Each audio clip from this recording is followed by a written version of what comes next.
that you or maybe someone you loved went through a medical procedure or treatment of some sort. Beforehand, you probably sat down with the doctor and the doctor asked if you had any questions, and you probably said something like, will there be any side effects, or when will the anesthesia wear off, or when can I go back to work? If you asked a question like that, you are a typical patient. I am not a typical patient. I am a person who has a very, very high level of health anxiety. I am the patient from hell. About a year ago, I had sinus surgery at Untitled Hospital in Tel Aviv. And when I sat down with my doctor before the surgery, I asked things like, when I rinse my sinuses after the surgery, what are the chances that there's going to be a brain-eating amoeba in the water?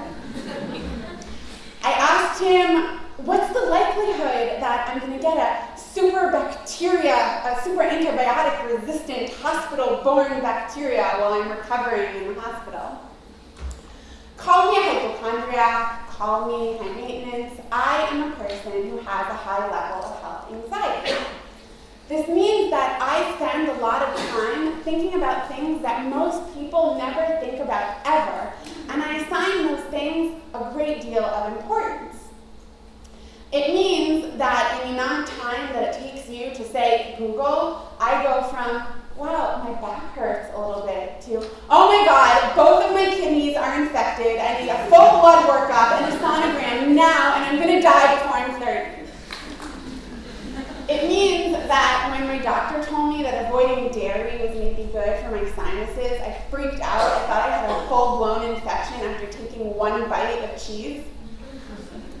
And it means that I think a brain amoeba is a completely legitimate and realistic surgical risk factor. Now, I think most people would never think up such outlandish scenarios about their health. But what's more important is that most people would never think to ask those kinds of questions from their doctors. And even more important is that most people would never make any demands of their medical institutions. But I'm different, because being so anxious about my health, somewhere along the line, turned me into my own patient advocate. Now, my anxiety is extreme, but I think that most people at some point in their lives feel anxious about their health, or about a treatment or a procedure that they have to have, or they feel like they have questions about their health that aren't answered, or that they're just lost in the medical system. What I want to talk about today is how we can all take control of our own health, not by being paranoid, like I am, but by becoming our own patient advocates. Medical issues have always been a very big part of my life. On top of that, by the time I had gotten to Israel for that surgery on my sinuses, it had taken me something like 3 years, 2 continents, 7 doctors to get to the bottom of my sinus pain. And that was only one organ, one medical issue. My gynecological health can best be described by Lemony Snicket as a series of unfortunate events. And here I want to say that I'm about to talk about some intimate health issues that might make some of you uncomfortable, but I think if more women talked openly about our gynecological health, there would be less stigma, there would be less taboo, and we would all be healthier. So anyway, it took me about 10 years and more doctors than I could count on both hands and both feet to achieve some sort of semblance of vaginal normalcy. And all these years, I knew that I was sick because I felt sick, I was uncomfortable, it was not good. My anxiety created these just crazy scenarios in my head to explain why I was sick, to explain what was wrong with me. But I also still had hope that there was a treatment, that there was something that would make me better. And it was this sort of combination of anxiety and hope that propelled me forward. I learned never to take "it's all in your head" as an answer. I learned to demand a second or third or even fourth opinion if I needed to. I learned about my body and about my own health and about the practice of medicine itself. I learned to ask questions from my doctors, sometimes because I needed information, and other times because it just made me feel better.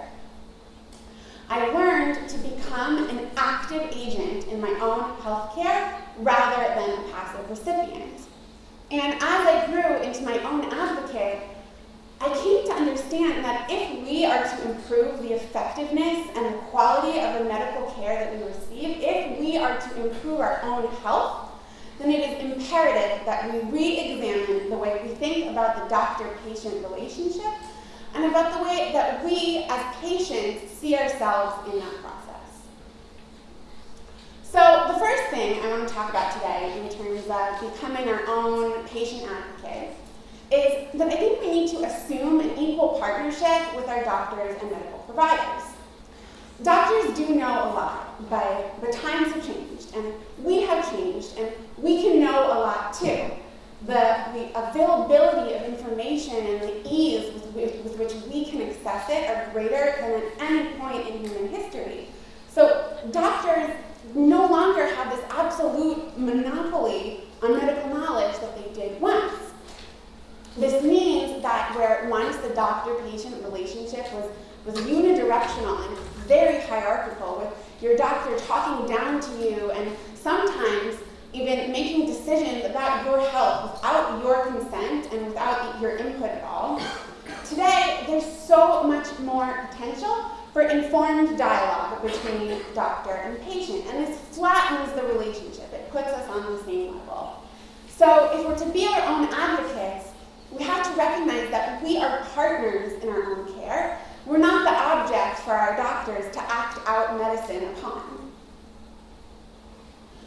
I think another really important point of becoming our own patient advocates is maintaining an open flow of information. This means that we need to choose physicians who are willing to be informative, which is of course predicated on this idea of partnership, because as soon as our doctors see themselves as trusted advisors in our care, not as authoritative decision makers, then they also have to understand that administering care is also explaining to a patient what is happening with her body, what treatment options are, what the implications are for all of those treatments, and guiding her into making the medical decisions that are best for her. As patients, I think it's also important in terms of maintaining an open flow of communication for us to communicate with our doctors.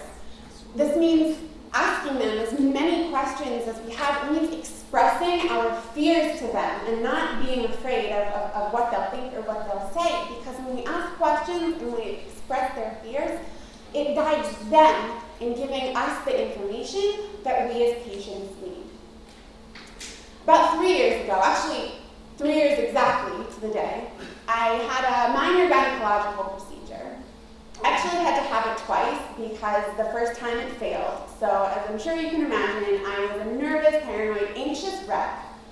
And every little twinge made me sort of convinced that it had gone wrong, and I'm sick again, and this is never going to end, and oh my God, my vagina, and it was awful.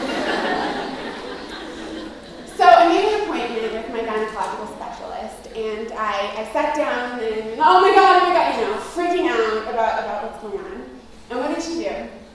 She put me in the stirrups, and she took a mirror, and she held the mirror down to my vagina, and she told me to point to where it hurt. And I did. And then she pointed in the mirror. She explained to me about the procedure I'd gone through and about the process of healing from that procedure and just like all these things about my body. And she did it in a way that I could actually see what was going on with my own body. Now, in the medical system, like we have here in Israel, where sometimes there's only something like 10 minutes for the doctor to see us, this isn't necessarily realistic all the time. It would have been much faster for her to just take a quick peek, say nothing's wrong with you, and send me home. But I think the teachable moment here is the willingness to be informative that she displayed. She knew that teaching me, making me understand what was going on with my own body was equally as important as as an actual medical pill or procedure or ointment or whatever it is that she could give me. And when she did that, she also empowered me as a patient, because I no longer had to depend on her and her being the all-knowing one. I took that information, I took control of it, and was much less scared because I understood what was going on with my own body. Now, as much as we would like our doctors to always be this communicative and this informative, they can't always be. They're under an immense amount of pressure too, and sometimes things just fall by the wayside. So I think another really important part of being our own patient advocates is taking the steering wheel. It's for us to be the director, to direct our own medical care, and not to wait for our doctors to be the ones who do it. Many people don't know that for antibiotics, there's this huge range of horrible side effects because they destroy the good bacteria in our bodies along with the bad bacteria. So I had experienced these horrible side effects many, many times, and I had done some research and found out that actually the overprescription of antibiotics is considered a significant public health issue. A lot of doctors are too quick to write the prescription for them, and a lot of patients just take them because they don't know, or they don't think about it, or they trust the doctor's judgment. So not so long ago, I had some symptoms of a urinary tract infection, a UTI, which is very common among women. I've had them before, and this time I had the symptoms, but it wasn't the same. I felt like something weird was going on, so I went to the doctor. A GP, a family physician, and without really asking me so much or getting too deeply into my history, the doctor just wrote me off a prescription for antibiotics. And so I freaked out, obviously, and I waited. I did not take those pills. I waited for my test results to come back, and sure enough, my urine sample was clean as a whistle, not one bacteria in sight, which means that if I had taken those pills, I would have experienced these horrible side effects of antibiotics, but I wouldn't have been cured because I didn't have the problem for which he was giving me the medicine. I knew to wait to take those pills because I'd educated myself, because of previous experiences that I had had, and those two things together empowered me to take the steering wheel when I felt that something was amiss, that something was not going right in the care that I was getting. Now, this is not to say that we should assume our doctors are wrong, or that a little bit of poking around on the internet is the same thing as actual medical training. But I think that once we are educated and empowered to this level, we understand that even though doctors are sworn to do no harm, they're not infallible. My mom, when I get frustrated about my medical care, she likes to say to me, there's a reason why they call it medical practice. So I think part of being our own patient advocate is seeing ourselves as equals, educating ourselves, and using those things to enable us to direct our own care, to be at the steering wheel. I think another really important aspect of this idea of patient advocacy and the doctor-patient relationship is that we need to find doctors who trust us as much as we trust them. We're the patients, it's our body. We know what feels good, we know what feels bad. We know when we're sick, we know when something is weird.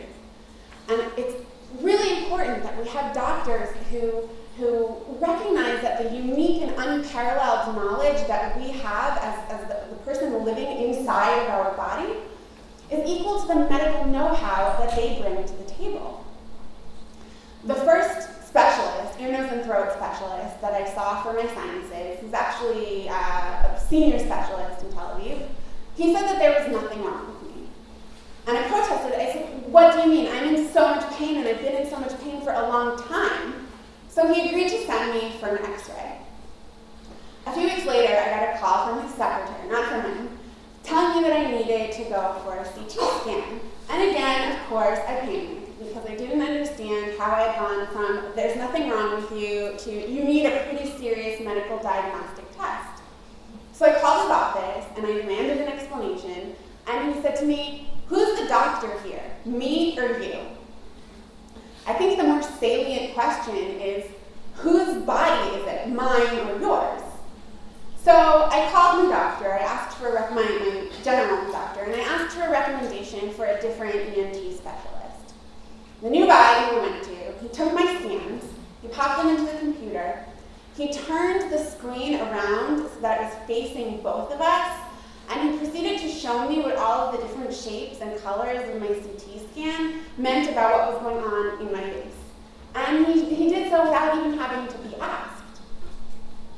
I think being our own patient advocate means recognizing our health depends on having doctors who listen to us, who trust us, who believe us, who don't dismiss us, because ultimately the information that we can give them is crucial for them giving us care.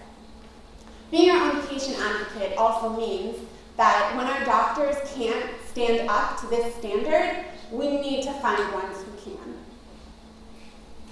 Today, knock on wood, I'm in great shape. And I think that it was finding the right doctors and medical care providers, and also demanding what I needed from them, that ultimately restored my health. I don't think my health would ever have been restored if I hadn't gone into the medical system, ready to do whatever I needed to do to get the care that I needed. So I think the final point about becoming our own patient advocate is that we have to have an unwavering belief that our right to health is absolute and that we are entitled to the very best care that we are able to receive. Now, I'm an activist, and so I want to point out that for a lot of people in Israel, in occupied Palestine, in the United States, and all over the world, everything that I've just said is completely irrelevant because for a lot of people, seeing even one doctor is a luxury. And a lot of people don't have the social or financial resources to be their own advocate. So I think that for those of us who do have that privilege, we have to be our own advocates, because when we demand that our system become better, it becomes stronger in general. And when the system is strong, it is best able to protect those who are the weakest and most vulnerable among us, and to make sure that those people don't fall through the cracks. So be your own patient advocate, trust your body, seek out information, ask questions, and lots of them, no matter how crazy you think they are, no matter how crazy your doctor thinks they are. Choose your physicians and medical care providers wisely, and do not be afraid to get new ones if you need to. Most of all, do not let anything or anyone stand in the way of you getting the medical care that you need and the medical care that you deserve. And lastly, because I know you were all wondering, after my sinus surgery, I never contracted a brain-eating amoeba. Thank you.